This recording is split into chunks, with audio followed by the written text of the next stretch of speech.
vídeo de hoje é sobre um assunto que está bem em alta ultimamente, está causando assim, uma insônia nos pais de crianças e adolescentes. Nós vamos falar sobre algumas histórias que andaram circulando na internet nos últimos anos e que estão relacionadas ao suicídio, supostamente ao suicídio de crianças e adolescentes ou à incitação do suicídio. Antes de começar a falar sobre as histórias, então é importante a gente falar sobre alguns conceitos que vão estar nessas histórias que nós vamos tratar aqui. Primeiro, o conceito de creepypasta, que é um nome dado para histórias de terror ou lendas urbanas que são divulgadas através da internet. Essa palavra ela é formada de duas palavras em inglês. A primeira é creepy, que quer dizer arrepiante ou assustador, e a segunda, pasta, vem da expressão copy-paste, que quer dizer copiado e colado.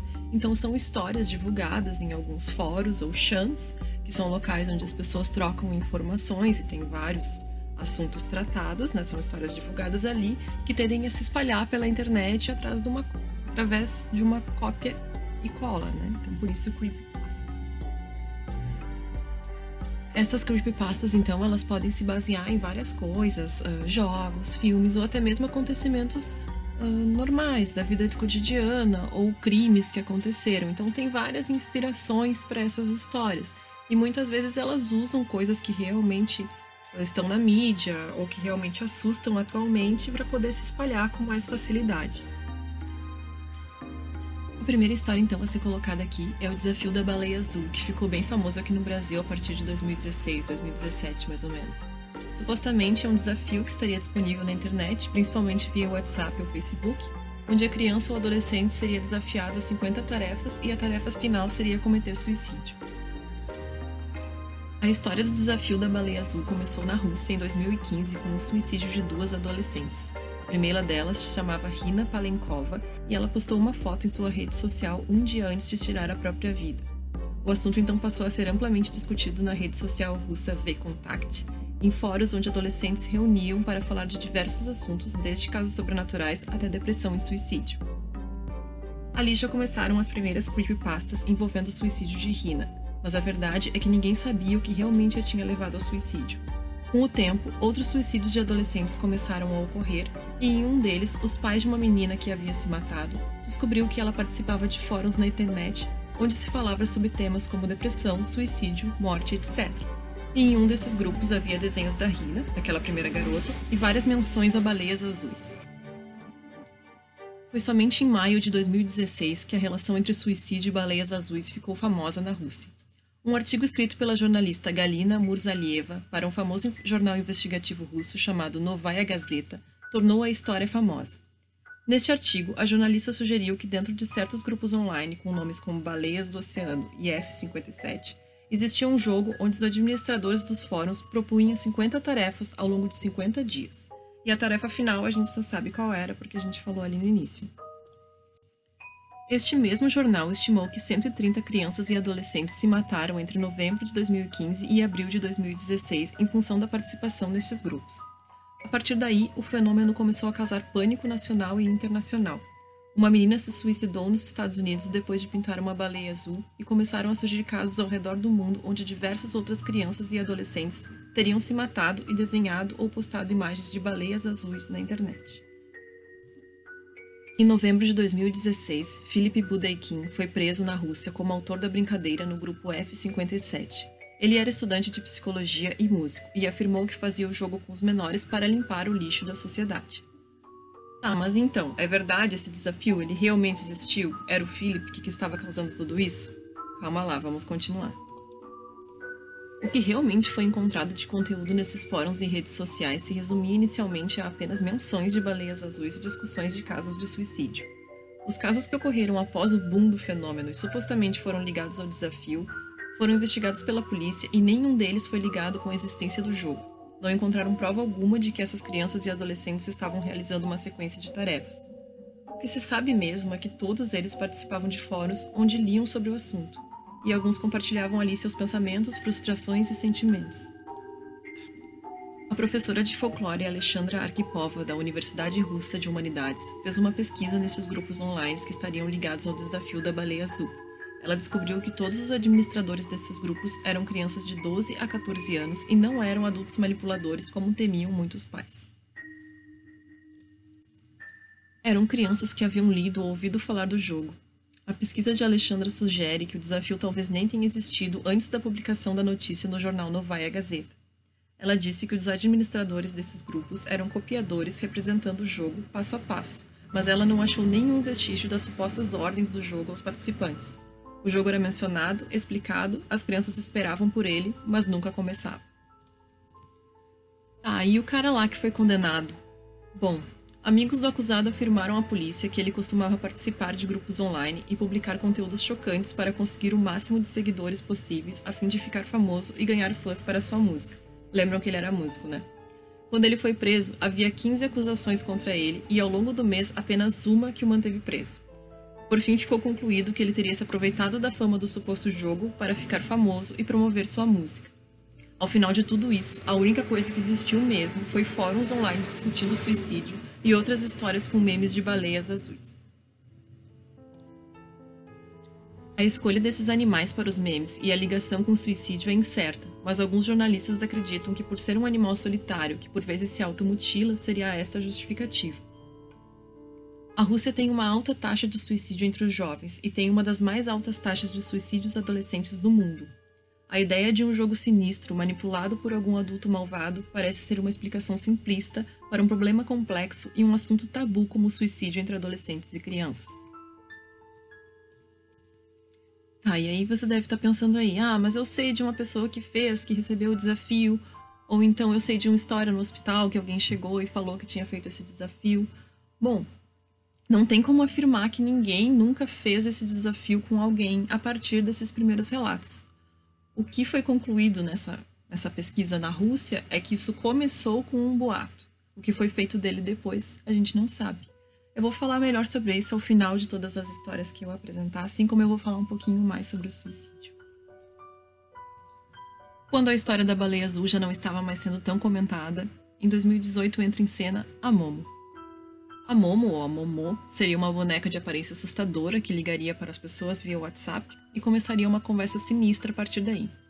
Para falar com a Momo, você teria que entrar em contato com um número de telefone e ela começaria a falar com você, ou ela simplesmente te ligaria de forma aleatória.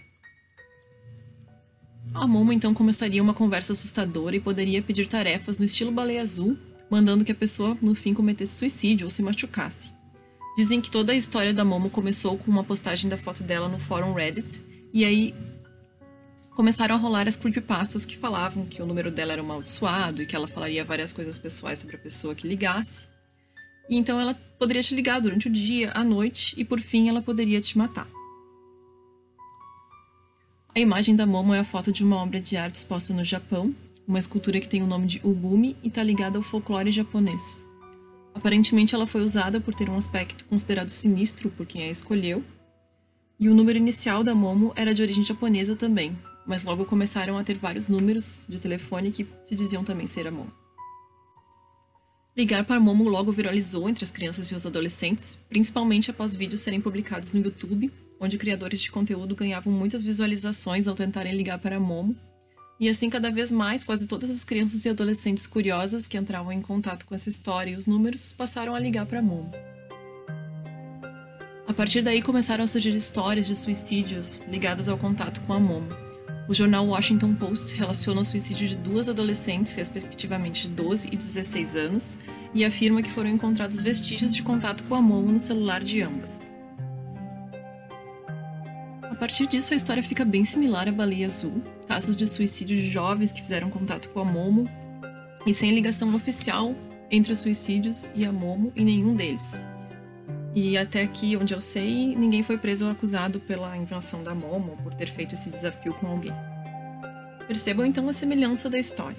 A história vem de uma creepypasta, fica famosa entre as crianças e os adolescentes e é ligada ao suicídio através de notícias de jornais. E aqui a gente tem um perigo maior também. A partir da divulgação e da curiosidade despertada pela Momo, qualquer um pode passar a se identificar como Momo em seu telefone e entrar em contato com os jovens curiosos, já que tinham vários números que eram associados a Momo, né? Assim como a Baleia Azul, a Momo também teve seu ápice em 2018 e logo ela foi saindo dos holofotes. Mas não foi saindo para sempre, não. Bom, a última aparição da Momo, então, foi agora em 2019, agora em março. após uma publicação da revista Crescer, onde ela afirma que a Momo aparece em vídeos de slime do YouTube Kids e ensina as crianças a se suicidarem. Essa matéria ela afirma que um casal, tá? Ela traz só a história de um casal, percebeu que a sua filha estava vendo a Momo, ou a Momo, não sei como fala direito, em alguns vídeos de slime, que são aquelas gosminhas que tem para as crianças no YouTube Kids, que a Momo estava aparecendo e ensinando ela a se cortar. A partir daí, várias pessoas começaram a falar sobre isso, começou a aparecer uns vídeos via WhatsApp, onde a Momo apareciam cortes, algumas fotos onde isso aparecia também. Mas o link do vídeo no YouTube nunca apareceu, nunca ninguém viu isso no YouTube. Logo também começaram a vir histórias de que a filha de alguém viu, que a filha do ciclano viu, mas nunca mostraram realmente esse conteúdo no YouTube. Gente, o YouTube é bem rígido com as questões de conteúdo dele, tanto na parte do YouTube quanto o YouTube Kids. O YouTube Kids é mais rígido ainda.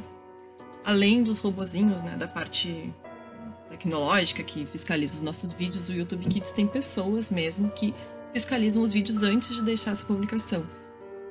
Então, um vídeo desse ser publicado no YouTube é difícil de acreditar, né? E o próprio YouTube se defendeu depois, explicou que não identificou nada disso nos vídeos, que se propôs a investigar depois das denúncias, mas nada foi encontrado. De cara, isso é de se desconfiar. Eu acho que essa é a pior das três histórias, assim, porque veio isso de uma reportagem que trouxe um exemplo de um casal que não mostrou nenhuma prova, e uma reportagem de se desconfiar porque é do Grupo Globo, né? Então é um grupo que está numa situação complicada agora e que vê o YouTube como seu inimigo, né? Então é de se desconfiar, sim.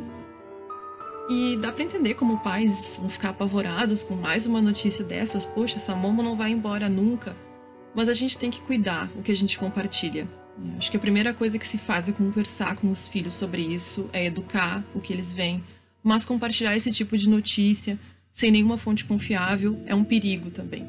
É tão perigoso quanto quem faz. E até pode estimular que as pessoas façam isso, se não for verdade. Se existe um vídeo realmente com esse teor de imagens e foi compartilhado pelo WhatsApp, ok, alguém pode ter editado e feito. Eu não tive acesso. Se vocês tiveram acesso, querem comentar, podem deixar isso nos comentários. Pode até ser que daqui pra frente se prove alguma coisa nesse sentido, que realmente teve esses vídeos, mas até então, pra mim, não passam de boatos. E como eu já falei, boatos devem ter um cuidado de ser compartilhados, ou nem se deve compartilhar isso, porque eles podem causar mais mal do que bem, realmente. Se isso não existia, talvez deu a ideia para alguém que possa passar a existir, se não publicado pelo YouTube, mas publicado através do próprio WhatsApp mesmo. Para finalizar, então, o que a gente pode ver que tem em comum nessas três histórias? É a creepypasta, que é a que a gente explicou lá no início, o tema do suicídio, que é bastante recorrente, e o jornalismo, a maneira como essas informações são divulgadas e são ampliadas para as pessoas verem, né? Um jornalismo feito via internet e muitas vezes irresponsável e que faltam fontes confiáveis sobre o tema. Um jornalismo extremamente sensacionalista, que causa pânico e que não está contribuindo em nada para solucionar a situação. E agora eu quero falar um pouco do suicídio, que é um tema bem delicado, principalmente entre os jovens, né? Mas o suicídio entre jovens, adolescentes e crianças vem aumentando em todo o mundo a cada ano. No Brasil é a quarta causa de morte mais comum entre os jovens. É um tema complexo, difícil de se discutir, né? Causa verdadeiro terror entre os pais de adolescentes e crianças. E a gente pode concluir com tudo isso que a gente viu que é mais fácil criar um bicho-papão que habita a internet, que causa suicídio, do que discutir a saúde mental e os fatores intrínsecos e extrínsecos que levam a um jovem ou uma pessoa, né, a tirar a sua própria vida. Essas histórias e o pânico que giram em torno delas parecem ser o reflexo da nossa sociedade atual, que enfrenta o temor constante do suicídio sem saber o que fazer para lidar com ele. Por mais dolorido que seja, a melhor forma de lidar com o problema é se conscientizar sobre ele, buscar informação. Sim, crianças e adolescentes se deprimem a ponto de tirar suas próprias vidas. Não é frescura e não é 100% estimulado pelo amigo ou pelo bicho-papão da internet. Não existe uma única causa para o suicídio de crianças e adolescentes. Portanto, o melhor é ficar atento, buscar sempre a conversa de forma sensível e sincera e buscar a ajuda de profissionais da saúde, como psicólogos e psiquiatras. Nem sempre vai se poder evitar um suicídio, dependendo da gravidade da doença, da depressão, enfim. Mas sempre uma conversa e a busca de ajuda é melhor do que compartilhar e entrar em pânico com essas histórias que a gente citou aqui e as que vão vir pela frente ainda. Ao compartilhar uma história como essa, você pode estar sem querer dando a ideia para pessoas mal intencionadas ou até mesmo dando uma ideia para aqueles que estavam pensando em cometer suicídio. Deixo aqui ao final do vídeo um telefone, né? Se você ou alguém que você conhece está pensando em suicídio, pode entrar em contato. E deixarei nos comentários as fontes que eu usei para fazer esse vídeo e outras fontes para quem quiser buscar mais informação sobre o tema. É isso então, se gostou do vídeo deixa um like, pode compartilhar. E se quer acompanhar os próximos vídeos aqui do canal, se inscreve aí e a gente se vê. Tchau, tchau!